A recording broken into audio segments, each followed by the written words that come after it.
Hello friends, welcome to Scholar Alight. मैं आज आपको इस वीडियो में एसएससी टेस्ट सीरीज़ का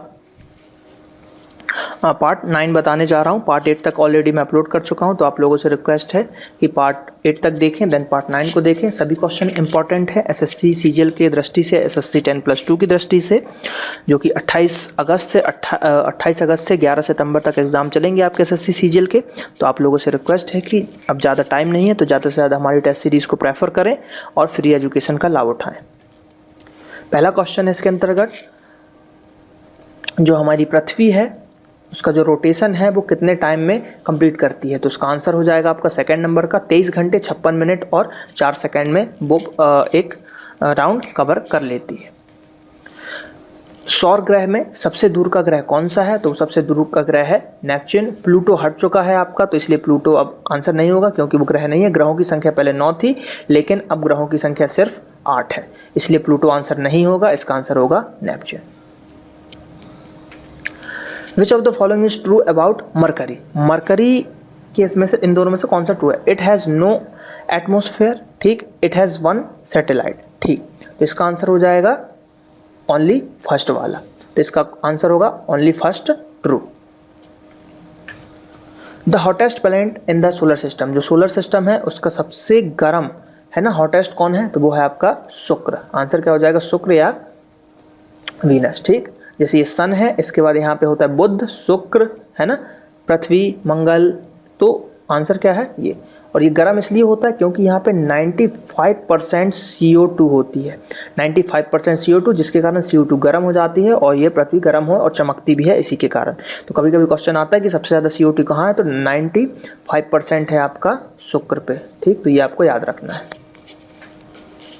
विच planet is known as the first outer planet in the solar system, ठीक। तो ये है जुपिटर, बाह्य जिसको बोलते हैं, आउटर प्लैनेट, बाह्य प्लैनेट। तो जुपिटर को फर्स्ट बाह्य प्लैनेट बोला जाता है।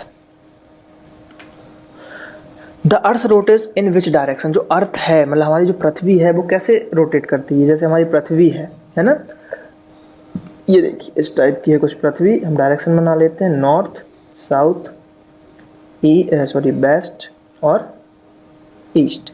तो कैसे रोटेट? तो वेस्ट टू ईस्ट, यानी कि ऐसी घूमती है ये इस डायरेक्शन में, इधर से ऐसे जाती है फिर ऐसे आती है कि ऐसे आती है? बताइए। इसका आंसर है वेस्ट टू ईस्ट, ठीक। पश्चिम से पूरब की ओर जाती है, ना कि पूरब से पश्चिम की ओर आती है, ठीक। पश्चिम से पूरब की ओर जाती है हमारी पृथ्वी। The Andaman Nicobar island lies in the, कहाँ पे अंडमान निकोबार है? कहाँ पे? तो ये है आपके बे ऑफ बंगाल में, बंगाल की खाड़ी के पास है अंडमान एंड निकोबार आपके आयरलैंड। अंडमान और निकोबार की खासियत क्या है? यहाँ पे 2 ज्वालामुखी है हमारे इंडिया के, एकमात्र मतलब ज्वालामुखी 2 हैं, एक है बैरन और एक है नारकोंडम। बैरम और नारकोंडम। तो बैरन जो है ये चालू वाला है, मतलब ये है जिंदा है, और नारकोंडम मर चुका है, तो इसको याद नहीं रखना है, आपको याद रखना है बैरन। बैरन जो है आपका कहाँ पे? एकमात्र भारत का ज्वालामुखी जो कि सक्रिय ज्वालामुखी है, जो फट सकता है कभी भी, पता नहीं कब फटेगा लेकिन फट जरूर सकता है। तो ये आपको याद रखना है कि बैरन एक जिंदा है, अंडमान निकोबार में ही है। और which of the following mountain range in the India are the oldest, मतलब सबसे पुराना माउंटेन रेंज कौन सा है जो कि है? तो वो है अरावली पर्वत। अरावली पर्वत की जो श्रृंखला है वो सबसे पुरानी है आपकी, और ये राजस्थान में पाई जाती है। और अरावली पर्वत की सबसे ऊंची चोटी कौन सी है? हाईएस्ट पीक गुरु शिखर, ठीक। गुरु शिखर है highest peak of Aravalli. Who wrote the book why socialism? Why socialism किसने लिखी है? तो वो लिखी है जयप्रकाश नारायण ने। किसने लिखी है? जयप्रकाश नारायण ने। Evergreen type forest are found in, evergreen type forest कहाँ पे पाए जाते हैं, या कहाँ पे मतलब किस जगह पे पाए जाते हैं? तो वो पाए जाते हैं इक्वेटोरियल रीजन में, evergreen. In which calendar month of every year each one if the first 4 dates from 1 to 4th is observed as a World International Day of the Specific Purpose। तो ये जो है इसका आंसर हो जाएगा अक्टूबर, अक्टूबर का 1 से 4। एनुलर पैटर्न रिवर फ्लोर्स, तो इसका हो जाएगा like a ring, like a ring, ring की तरह नदी जो है फ्लो करेगी। Which of the following is not a Galilean satellite of Jupiter, इनमें से कौन सा है जो जुपिटर का सैटेलाइट नहीं है, तो वो हो जाएगा डीमोस। कौन हो जाएगा? डीमोस।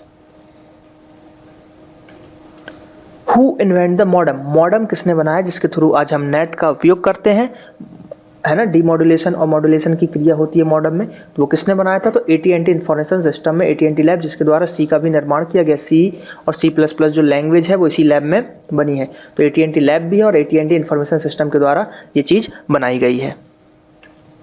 अकॉर्डिंग टू 2011 सेंसस, 2011 की जनगणना के अनुसार इंडिया में फीमेल लिटरेसी रेट कितना है, फीमेल की साक्षरता दर कितनी है, तो उसका आंसर हो जाएगा 65.46%, 65.46%, 55.46%। मैंने 3 बार इसलिए बोला ताकि आप अच्छे से याद कर लें, क्योंकि इसमें पॉइंट की वैल्यू ज़्यादा इंपॉर्टेंट है।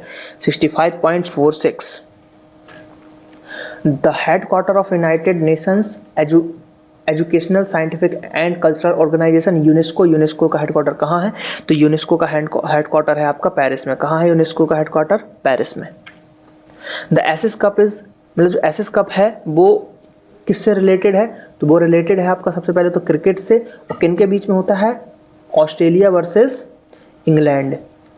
ठीक, बहुत ही IMP सीरीज होती है इन लोगों की दृष्टि से, बहुत ही मायने रखती है Ashes cup, Australia versus England.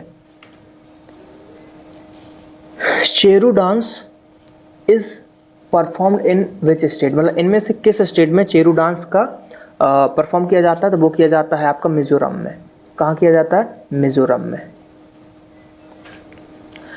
इनमें से कौन सी डायनेस्टी है जो सबसे पुरानी है ना? इनमें से कौन सी डायनेस्टी है? कर्ण, कुषाण, मौर्य या गुप्त? तो इसका आंसर हो जाएगा मौर्य। मौर्य डायनेस्टी है, इनमें से सबसे पुरानी है आपकी मौर्य डायनेस्टी, है ना, तो आपको याद रखना है।